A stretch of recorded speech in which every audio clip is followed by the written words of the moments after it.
안녕하세요. 잘때갑TV의 명품 PD 한PD입니다. 오늘 이 시간에는 그 수원 광교의 3억 폭락이라는 이야기를 가지고 한번 이야기를 해보겠습니다. 집값을 좌우하는 것은 정권을 잡고 있는 정당의 어떤 역할이 가장 중요해요. 문재인 정부는 집값을 잡는데 실패할 수밖에 없는 그 정책을 썼잖아요. 자, 그래서 이제 그 정권을 빼앗긴 거고, 그 정권을 빼앗기는데 결정적인 역할이 부동산 폭등이었단 말이에요. 자, 그것으로 인해서 윤석열 정부가 탄생이 된 거예요. 서울시에서도 오세훈 후보가 당선이 됐었고, 보선에서 윤석열 정부의 절대 어떤 사명, 이것은 집값 잡는 거예요. 절대 집값 올리기가 아니라는 거예요. 문재인 정부에서 집값을 올리는데 어떤 기폭제가 됐던 규제들을 싸그리 제거하겠다라는 거잖아요. 자, 그러면서 공급을 완화하기 위해서 재건축 규제를 완화하겠다라고 두 가지 이 틀을 가지고 공약도 하고 지금 인수위에서도 추진을 하고 있는 거예요. 자, 그러나 이제 그 재건축 완화라는 것은 단기적으로 분명히 집값을 들썩이고 있다. 그리고 다시 집값을 올리고 있다고 판단해서 중장기 과제, 마스터 플랜을 짜겠다는 거예요. 자, 그 얘기는 뭐냐면 이제 세세한 내용을 쳐다보고 어떤 지역적인 차별이 없는 건지 있는 건지, 그리고 다른 그 주변의 도시 계획들과 연계를 해서 그 중장기적으로 계획을 만들겠다라는 거예요. 자, 그러니까 그거는 사실 뭐 공약이라기보다는 당연히 해야 될 일이에요. 당연히 해야 될 일이기 때문에 어떤 호재로서의 역할은 점점 희석화되고 있다라고 보셔야 돼요. 자, 그러면 결국은 이제 중장기적으로는 윤석열 정부의 어떤 중장기적으로는 볼 때는 집값 잡기에 더 노력을 할 수밖에 없다라는 거예요. 안 그러면 윤석열 정부는 정권을 다시 뺏길 수밖에 없어요. 왜냐하면 집값을 잡으라고 정권을 줬는데 집값을 못 잡는다면 정권을 빼앗길 수밖에 없죠. 계속해서 제가 반복해서 이야기를 해드리지만 전국적으로 가장 많이 폭등한 지역이 어디냐면 서울 경기도권이에요. 자, 서울 경기도권인데, 자, 경기도의 일기 신도시를 제외하고는 지금 집값들이 다 폭락을 하고 있어요. 실질적으로 거래가 많지 않아서 그렇지 3억, 2억, 5억씩 떨어지고 있다라는 거예요. 저는 어떤 폭락을 조장하는 사람이 아니에요. 폭락을 예언하는 사람도 아니야. 그러나 실거래 찍히는 것 가지고 어떤 지역적인 현황을 여러분들한테 알려드리는 거예요. 그걸 알아야 된다라는 거예요. 자, 그게 지금 전국적으로 봐도 서울, 강남과 용산 재건축이 가능한, 그리고 일기 신도시 외에는 집값이 폭락 또는 거래가 마르고 폭락 직전에 와 있다라는 거예요. 자, 그런 어떤 현재 상황을 알아야 돼요. 자, 그러면 그 서울의 뭐 용산, 뭐 강남, 일기 신도시만 올라갈 수 있을까요? 그렇게 올라갈 수가 없어요. 이거는 어떤 마지막 불꽃이다라고 보는데, 마지막 불꽃. 자, 그러면 전체적으로 시장들이 계속 다운되다 보면 서울의 강남도 영향을 받고 일기 신도시도 다시 영향을 받을 수밖에 없어요. 그리고 공약으로 내세웠던 것은 자꾸 현실적으로 다가가다 보면 그 정책이 어떤 거품이 다 빠지게 돼 있는 거예요. 자, 그리고 또 요즘 금리가 지금 뭐 자이언트 스텝, 빅 스텝이 아니라 자이언트 스텝으로 어떤 금리가 폭등을 할 것이라는 얘기가 나오고 있어요. 지금 5월, 6월에는 0.75포인트를 올린다. 여러분, 지금 연말에 우리나라가 기준금리를 올려서 연말 예측하는 그 주담보대출금리가 8%인데, 자, 미국이 금리를 올리면 우리도 계속 올려야 된다. 어쩌면은 9%, 10%도가 나올 수 있다라는 거예요. 자, 그렇게 안 할 수가 없어요. 지금 세계적으로 뭐 식용유 값도 올리죠, 밀값도 올리죠, 쌀값도 올리죠. 우리가 당장 먹고 마시는 것들이 다 오르다 보니까 금리를 안 올릴 수가 없어요, 지금. 자, 그런 상황에서 집을 강남 가서 사라. 자, 집을 일기 신도시에 사라. 저는 아무리 좀 부동산 전문가라는 사람들도 조금 생각을 좀 해봐야 될 것 같아요. 어떻게 그런 소리가 방송에서 또는 뭐 여러 블로그에서 나올 수 있을까? 저는 아무리 봐도 이해가 안 돼요. 이해가. 뭐 부동산 강사들이 그렇게 하는 건 그 사람들이 직업이고, 그건 그렇다 치더라도 그건 어차피 돈 내고 내는 사람들이니까. 근데 일반적으로 그 신문에서 또 그렇게 얘기한다는 게 사실 저는 여러 가지로 좀 이해가 안 가요.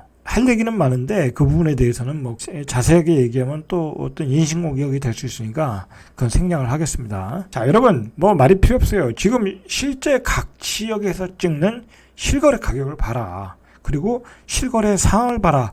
제가 세종, 대구, 송도, 뭐 그다음에 동탄 여러 군데 지금 계속 지역적으로 돌고 있잖아요. 실거래가 되지 않고 있다라는 거예요. 되지 않고 있다. 심지어는 5, 6개월 동안 한 건도 안 되는 아파트 단지도 있고 찍으면 2억, 3억, 1억 5천 폭락하는 가격에 찍고 있다라는. 최근에 또 이번 주 들어서 여러 가지 기사들이 나오고 시작했어요. 왜냐면 뭐 저희 같은 사람들이 이제 계속해서 어느 지역 폭락한다, 어느 지역 폭락한다면 뭐 기자들도 이제 유튜브를 볼 거 아니에요. 그럼 그 사람들 뒤져보니까 실제 또 그렇거든요. 자, 요번 주에 나온 게 어디예요? 광교와 청라. 자, 그 지역이 폭락하고 있다라는 거예요. 자, 이미 폭락하고 있었는데 그것을 인지를 잘 못하고 있다라는 거야. 자, 이렇게 되면 지금 1기 신도시 빼고 경기도권에서만 해도 1기 신도시만 빼도 2기 신도시가 더 좋잖아요. 새 아파트니까. 자, 그런 도시에서 지금 3억 심지어는 5억까지 폭락한 거래가 나오고 있다라는 거예요. 자, 이렇게 되면 폭락 심리가 시장을 다 지배하게 되고 서울의 이미 강북은 폭락하고 있고 이렇게 되면 서울의 마용상도 가격이 다운될 수밖에 없는 거고 결국은 강남도 떨어질 수밖에 없는 거예요. 1기 신도시는 뭐 말할 것도 없는 거. 자, 여러분들 절대로 지금은 어떤 기대감 이제 새 정부들만 또 이제 어떤 호재들이 나오거든요. 그런 기대감 또는 부동산 그 어떤 전문가들의 선동에 쉽게 움직이지 말아라. 경우에 따라서는 제 개인적인 사견이지만 잘못하면 2020년 이전 가격으로 갈 수가 있다라는 거야. 왜 갈 수 있냐? 2020년 이후의 가격은 말 그대로 거래량이 부족한 상태에서 한 호가당 1억씩 5천씩 올라간 가격이에요. 이게. 거품이 심하다는 거야. 2020년 이후에. 자, 그러면 2020년 이전의 가격이 기준 가격이 될 수 있다라는 거야. 근데 지금 떨어진 가격이 언제 가격이냐? 바로 작년에 최고점에서 최고점 딱 하나 거래된 거. 예를 들어 2개 거래된 거. 거기서 2억 빠진 거야. 또는 3억 빠진 거야. 그럼 바닥이 아니라는 얘기예요, 이게. 오늘 일단 청라부터 얘기했고요. 기사에 나온 건데 청라국제 신도시에서 청라제일풍경채 2차 드엠파크 전용 8사가 15일에 7억 5,500에 거래됐다고 그래요. 자, 이거 12층이에요. 자, 이전 최고가가 9억 4천. 자, 9억 4천보다 1억 8,500 정도가 하락했다. 자, 거의 2억이 하락했어요. 자, 9억 원대 아파트가 7억 5천, 거의 2억 원대 하락을 했다. 자, 이거 어떻게 받아들일 거냐, 이거. 어떻게. 자, 이렇게 폭락을 하고 있다. 작년 8월 청라국제도시에서 전용 8사 최고가가 12억 9,500. 이게 이제 아마 호수가 보이는 아파트겠죠. 청라 한양수자의 레이크 블루가 지난달 7억 5천에 5억 폭락했다. 뭐 이거는 조금 이제 호수가 안 보이는 층이 될 수도 있어요. 자, 이거는 뭐 5억 그런 의미에서 한 5억 정도, 한 3억에서 5억 정도 폭락했다라고 보셔야 돼요. 어쨌든 지금 청라에서도 2억 또는 5억이 폭락을 하고 있다. 이거 심각한 상황이라는 거야. 자, 이게 지금 경기도 외곽 수도권에 있는 그 핵심 지역의 아파트들이 다 그래요. 청라, 동탄, 송도. 자, 그리고 오늘 이야기는 광교. 광명 역세권도 한 2억 정도 또는 2억 5천 정도. 그리고 광명시에서도 한 2억 정도 빠지고 있어요. 그러면 수도권 핵심 지역이 다 빠지고 있다는 거야. 1기 신도시에 재건축 호재가 있었던 아파트 빼고는 다 빠지고 있다. 자, 그러면 2기 신도시가 빠지고 있는데 1기 신도시 낡은 아파트가 올라간다는 게 이게 뭔가 말이 안 맞잖아요. 그리고 그 재건축이라는 게 지금 확정된 것도 아니고, 그리고 그 재건축이 몇십 년에 걸릴지를 모르는 상태에서, 자, 그게 빠지면, 그게 오르면은 차라리 2기 신도시 빠지면 2기 신도시를 사는 게 낫겠죠.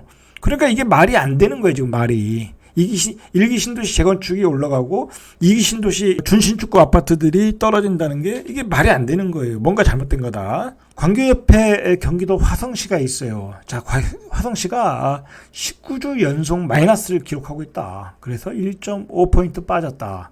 자, 그 옆에 있는 광교 신도시가 위치한 수원시 영통구가 18주 연속 하락하고 있다. 자, 이런 상황이라 영통구 아파트 매매가 변동률이 0.86.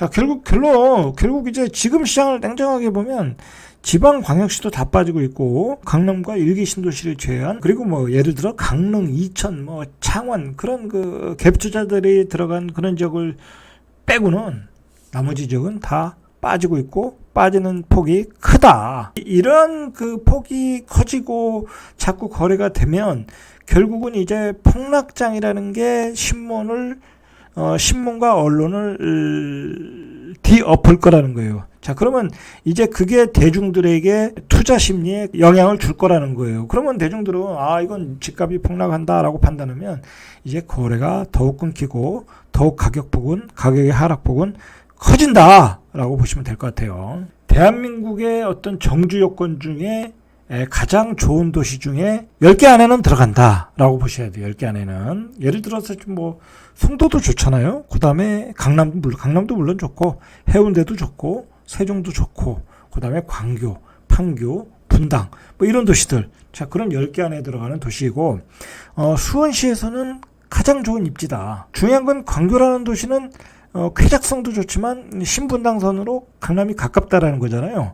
자, 광교의 가격이 뭐 15억, 17억, 뭐 20억을 갈 때 큰 평수들은, 자, 그때 어떻게 광교가 20억을 가느냐. 자, 그런 얘기를 할 때 결국은 광교가 20억을 갈 수가 있었던 것은 신분당선을 통해서 강남의 접근성이 되기 때문에 강남의 집값이 뛰면 광교도 뛴 거예요.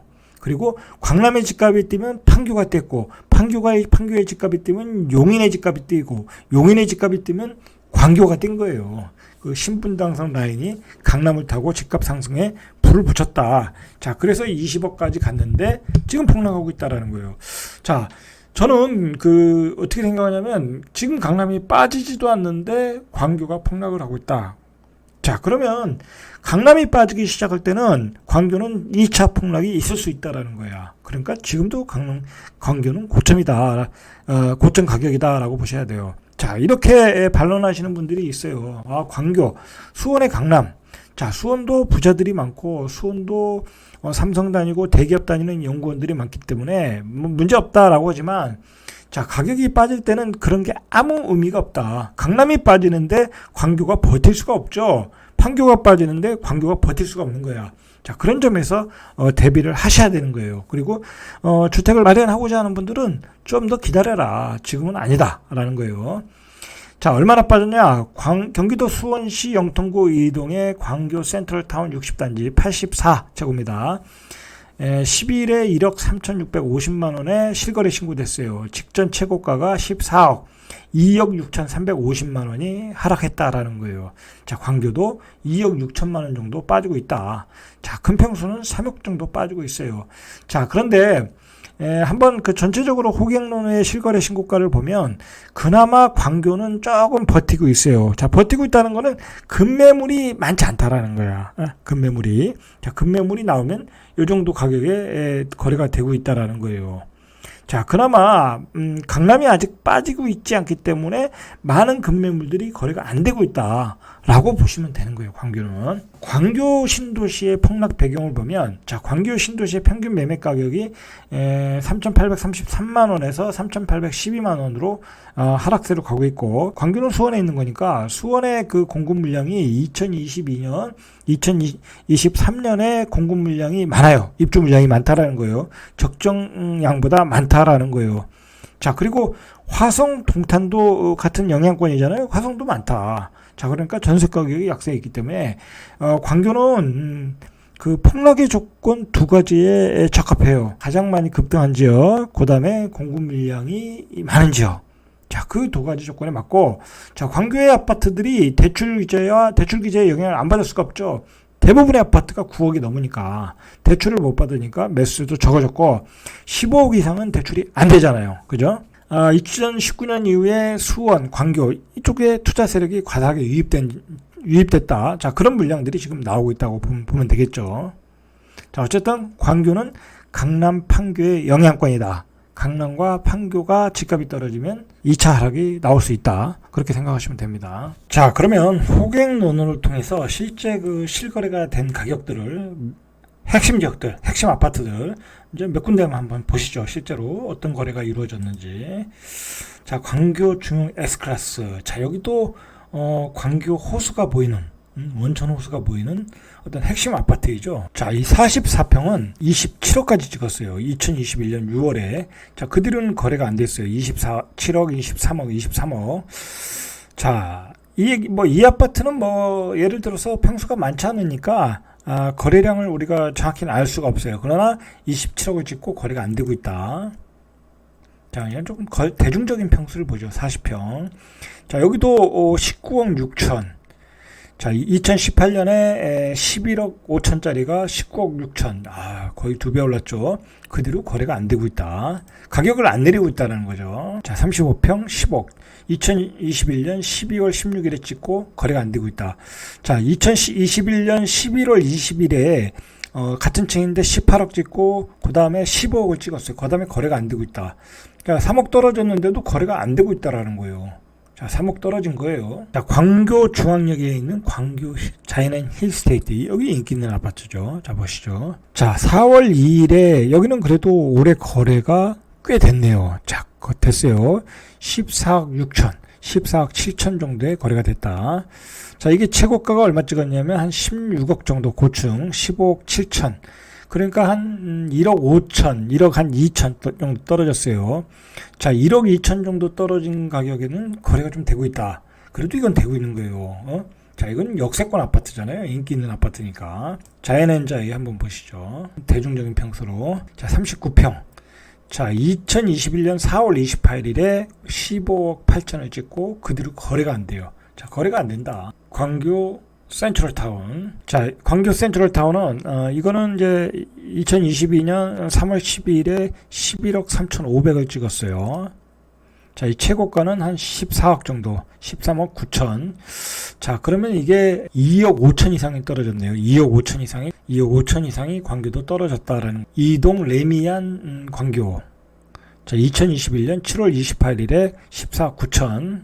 그 근방 가격 찍고, 고점 가격을 찍고, 거래가 안 되고 있다. 역시 광교 하동 힐스테이트 광교도 2021년 4월 26일 이후 18억 찍고 거래가 안 되고 있다. 광교 더샵 레이크. 자, 여기도 35평 8억밖에 안 하는데 2021년 8월 17일 이후에 거래가 안 되고 있다. 서밋 플레이스. 여기는 위치가 좋네요. 자, 2022년 3월 19일에 14억 9천, 한 15억 정도 찍었죠. 자, 이거 최고가가 작년에 17억 4천이에요. 2억 5천 정도가 떨어졌다. 17억. 이년에 16억, 17억. 정말 이거 나중에 고생 많이 할 가능성이 높겠네요. 자, 17억 가던 17억 4천5백 가던 게 14억 9천까지 떨어졌다. 여기서 만약에 한 12억 정도까지 떨어지면 17억 3천에 사신 분들은 정말 멘붕이 되는 거죠.